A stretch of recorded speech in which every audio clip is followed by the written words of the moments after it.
You saw the princess? Yeah. How? I mean, I tried to get past her 2 baboons, but I couldn't. Well, I just sort of finessed my way in. The 2 baboons weren't there. Are you telling me that you persuaded her to tell you why the Dar es Salaam Bible was worth so much? Right. Well, so don't keep us in suspense, Russ. Tell us. Why was it so valuable?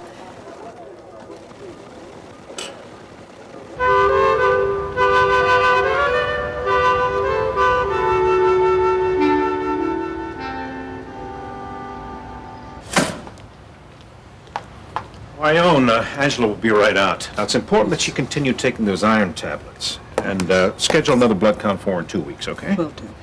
All right, now who's next? Oh, Mr. Petrie, he's in number 2. Oh, yeah. Let me warn you, he's a little feisty today. He's been asking for Dr. Martin.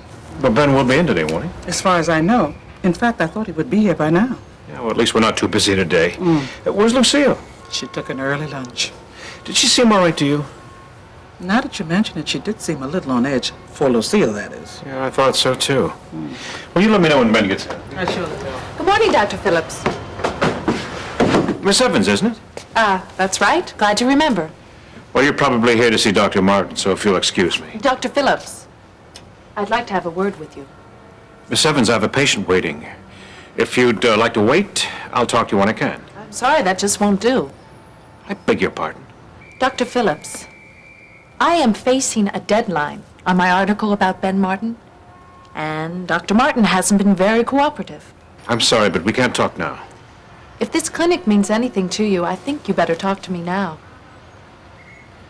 Ione, would you tell Mr. Petrie that I'll be with him in a few minutes? Yes, sir. Now, suppose you tell me what you're talking about.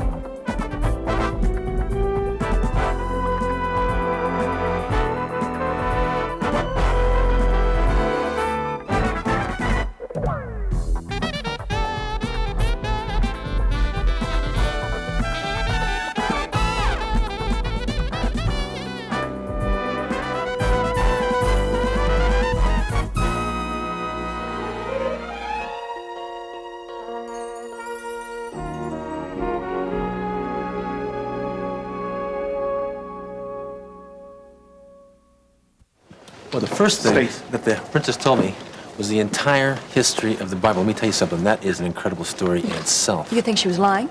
No. As a matter of fact, I think she was telling me the truth absolutely. Oh, this sounds good. Could make the afternoon edition. Go ahead. Yeah, okay, Gene. Oh, she told me that there was this German nobleman, von Schallert, Count Franz von Schallert. The guy was doing some excavating back in Greece, late 1800s. Now, supposedly, this guy came across a document that dated back as far as the 1st century A.D. Wait a minute. Excuse me. What document? Do you know? Yeah, wait a second, Gene. I'm getting to that, okay? Just let me tell the story, all right? Now, there was this guy that came from the Vatican just before von Schallert died in 1916, and this guy supposedly now confirmed that what von Schallert had in that document, that it was legitimate. Okay, Russ, so tell us, what was it? You guys ready for this? That document was the 3rd letter to the Corinthians from Paul. 3rd letter? There's only 2 letters to the Corinthians. I even know that. That's just it, Gene. This was a genuine 3rd letter. And it was in the Bible? Well, the princess said that around World War I, von Schallert's castle was taken over by the Turks, and that Bible disappeared along with that document. No, wait. So you're saying that the 3rd letter to the Corinthians was supposed to be in the Dar es Salaam Bible? Hidden in the covers of it. Nobody knew about it except for those 2 guys, Max von Schallert, which was von Schallert's grandson, the Count's grandson, and the King of Daria, the princess's father. And he didn't know about it until too late. Oh, Russ, that letter must have been priceless. Well, no wonder the princess was willing to bid over $1 million for that thing, and not to mention the innocent lives that she threatened. Millions were nothing compared to what von Schallert was willing to pay. He offered the King of Daria enough to outfit an army. That's how he was going to get back his kingdom. Gosh, we got to back up a second here now. I want to get as much information as I can. Okay, I'm trying, Gene. Let me see now. The Bible was given to the king of Tyre by a Turkish general. That was around the time that the king was taking his throne, and neither one of them knew what was hidden inside the cover of the Bible then. And before he learned what it was worth, he gave it to my mother? Right. And there was a father, this Father Bonnet, who was a Vatican scholar. He was sent by von Schallert to try and get the Bible, but this guy wound up dead. Nobody knew what happened to him before he could ever get the Bible. Wow. What a story. I mean, do you realize the implications that this could have had on Christians all around the world? Of course, that's not going to happen now. The Bible and the document are nothing but ashes. Yeah, only if we knew, though, you know? Russ, I'm so sorry for you. Why are you sorry for him? Oh, well, really sorry for everyone who wanted the Bible back from Lance.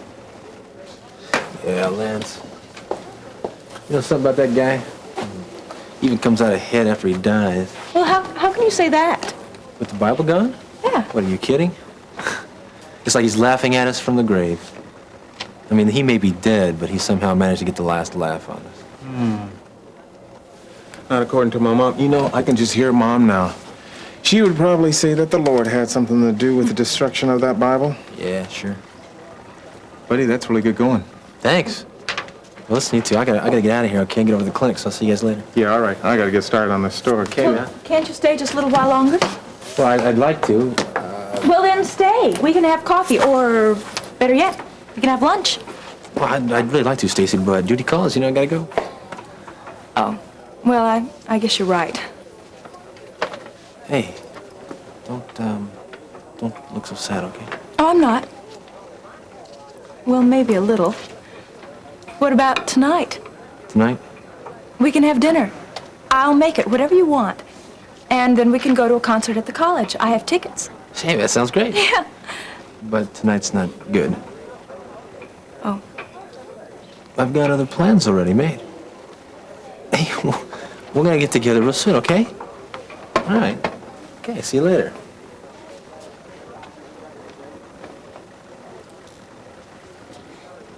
Bye, Russ. I'll be back with you ladies in a moment. May I take your order now? Why don't you give us a minute, all right?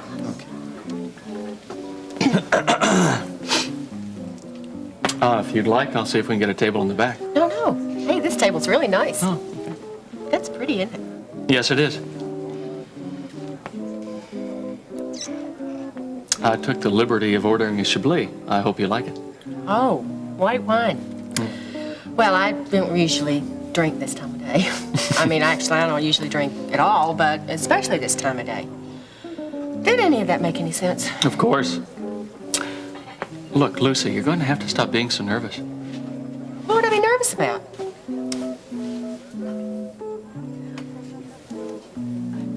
Let me in on something, will you? What? Have you ever invited a man to lunch before? Well, actually, no. You're the first. Well, then I'm very flattered. I'll bet. No, I am. Dr. Graham, you're not really going to sit there and tell me that this is the first time a woman's ever asked you out to eat. Well, in all honesty, no. There have been one or two. 100 or 200, maybe.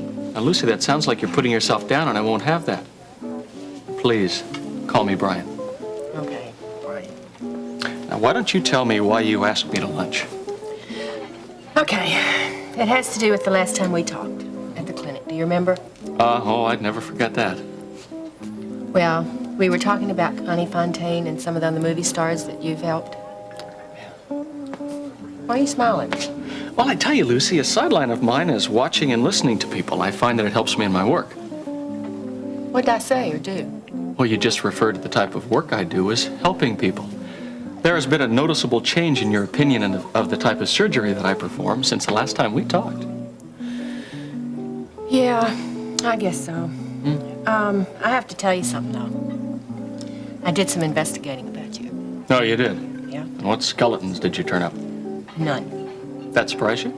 Want the truth? Always. Well, maybe not always, but go ahead. You will be very happy to know you came highly recommended by two prominent physicians. And I even called the Bedford Institute. It wasn't easy, but I got the names of some of the women that you've done placements on. And I talked to several of them, and they were all very pleased. Well, I try my best. So what do you say, Lucy? You've done your homework. You've gotten recommendations you want. The facelift. When are we going to do it? Miss Evans, I'm very busy and I don't have time for playing games. Dr. Phillips, if anyone's playing games, it's Ben Martin. You mentioned something about the clinic. Just what were you implying? Is there somewhere where we can talk privately? It is for the welfare of the clinic, and I promise not to take much of your time. All right, we can go in with the office. Ione, would you tell the patients that I was tied up, and I'll get to them as soon as I can. Yes, I will. Perhaps Dr. Martin will be able to treat them. You do expect him, don't you? We most certainly do. And here, please. All right, Miss Evans, what is it? I'm very busy. I understand. I appreciate your cooperation. If only I had the cooperation of your colleague. If Ben doesn't want any publicity, that's his prerogative, isn't it? Dr. Phillips, I don't want to pretend that I want to do this article. It's my assignment. Now, I thought I was going to have a routine story about a dedicated slum physician, but that's not the picture I see of Ben Martin at all. And I see I have my work cut out for me. I don't see what this has to do with the clinic. Ben Martin founded this clinic nearly 2 years ago, and that was to be the hub of my article. Our readers like to see a positive side of the story, and that's what I was told to give them. But every now and then, a solid exposé proves popular. Exposé? Miss Evans, I don't know who you think you are, but you have no right to destroy the good work this clinic is doing. I see I don't have to convince you of the power of the press. Let me just tell you of some of the research that's turned up. It seems that for the last 2 months, Dr. Martin has come late every day, including today, I might add. I've interviewed many of his patients after they've left here, and they're not very complimentary when it comes to Ben Martin. And then, of course, there's the matter of the 4 misdiagnosed illnesses. How did you know about that? I'm very thorough in every job I do, Dr. Phillips. Miss Evans, you should be aware then that our patients receive very good care here. Yes, but not necessarily from Ben Martin. Get to the point, Miss Evans. I'll repeat, Dr. Phillips, I don't want to do the story along those lines. We all know that Dr. Martin is an exceptional physician. That's why I was sent down here to do a story about a local hero, but he has fought me every inch of the way. So you want me to talk Ben into cooperating with you? Exactly. I'd rather do a story about a hero with flaws, human flaws, than an incompetent who's running because of stress. That way I complete my assignment and the clinic comes out looking great. Dare say you'll probably get bigger contributions because of it. So really, all I'm asking you to do is to talk some sense into Ben Martin. Get him to cooperate, and we'll all be happy. To be quite frank, I'm not sure he'll listen to me. Make him listen. I'm sure you'll be able to convince him that the article our readers want will benefit everybody involved. I'll see what I can do. Great. I'll go now, but I will be back later. Hopefully Ben Martin will decide to show up by then.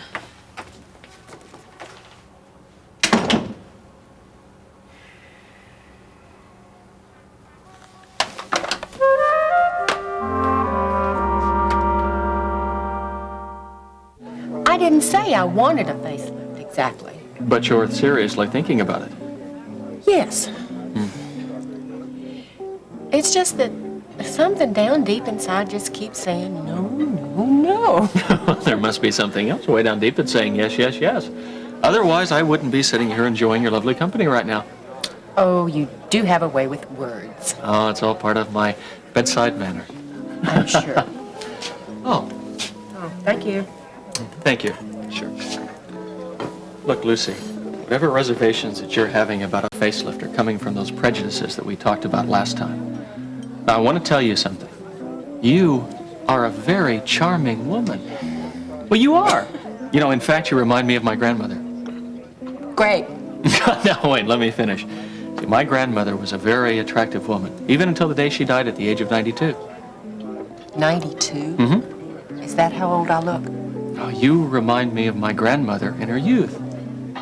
The woman that I saw in all those old pictures. That's how I see you. Well, I'm kind of touched by that. What's true? Okay. Now you tell me something really true. Okay. Don't you think that a facelift would look out of place on a mug like mine. Absolutely not.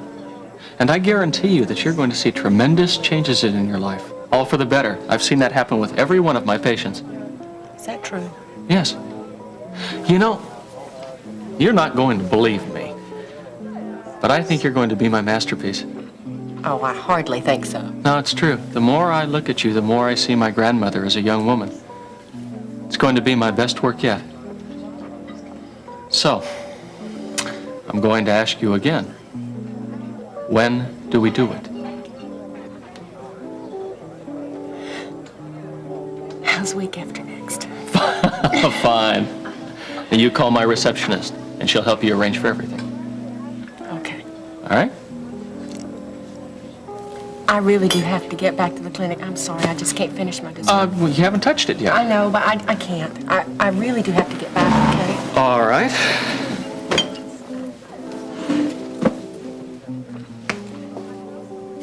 Thank you, Brian. It's my pleasure.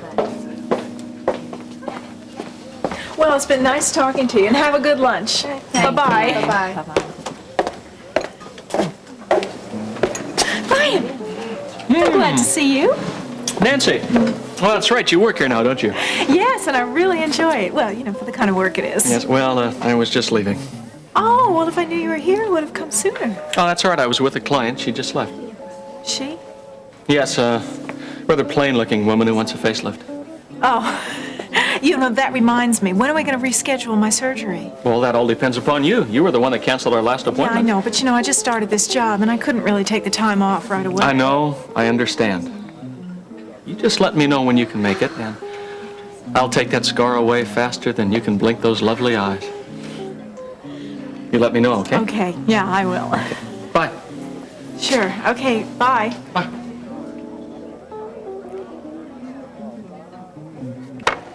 Finished. Boy, Stacy, this is gonna make all the wire services, the news network, we're talking big. The Princess Ulanda Dar Salam.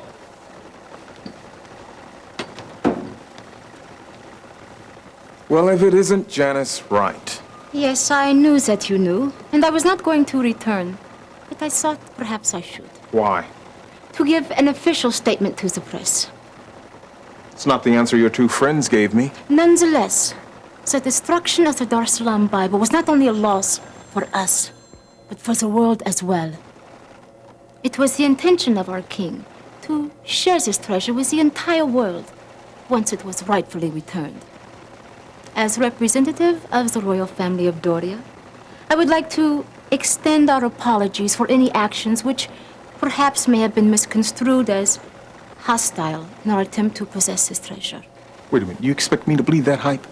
Yes, now, that is all. Wait, not so fast, lady. I have something I want to say to you. Dave, she made the same threat to me.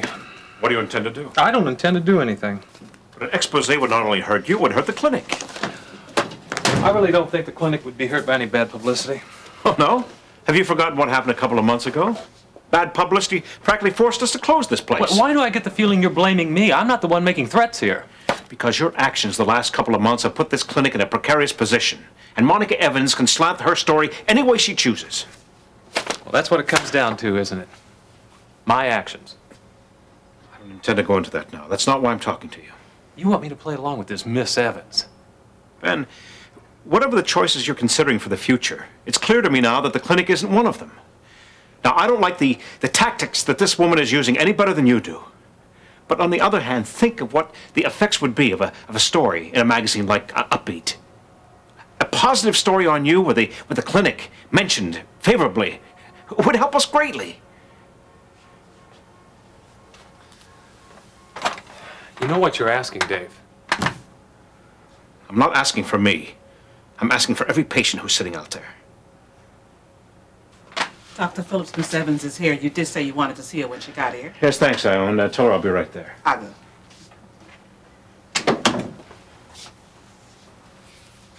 What do I tell her, Ben? Tell her to come in, I'll talk with her.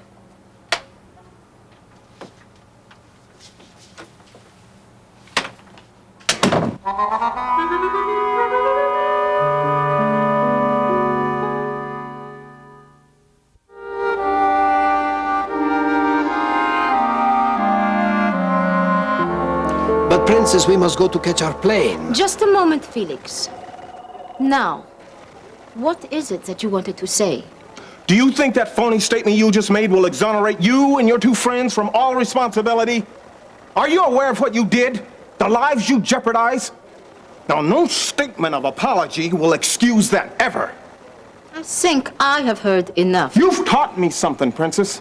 Something that I will never forget. And that is, breeding and royalty don't necessarily produce class. Class comes from something simpler. It comes from humility and dignity. And you're conspicuously lacking in those areas, lady. You will not speak to the princess in such a manner. Never mind, Samir. We are leaving anyway. Not just yet. I'm not finished. That statement you just made here, I can't remember a single word of it. So don't expect to see it in my story.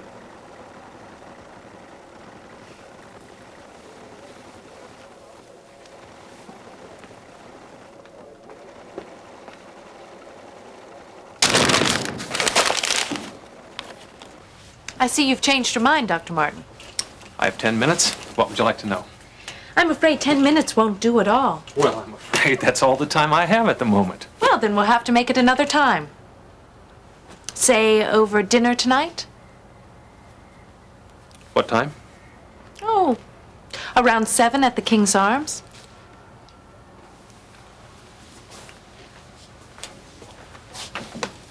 I'll be there. Great. I'm glad to see you're finally learning how to play the game. See you tonight.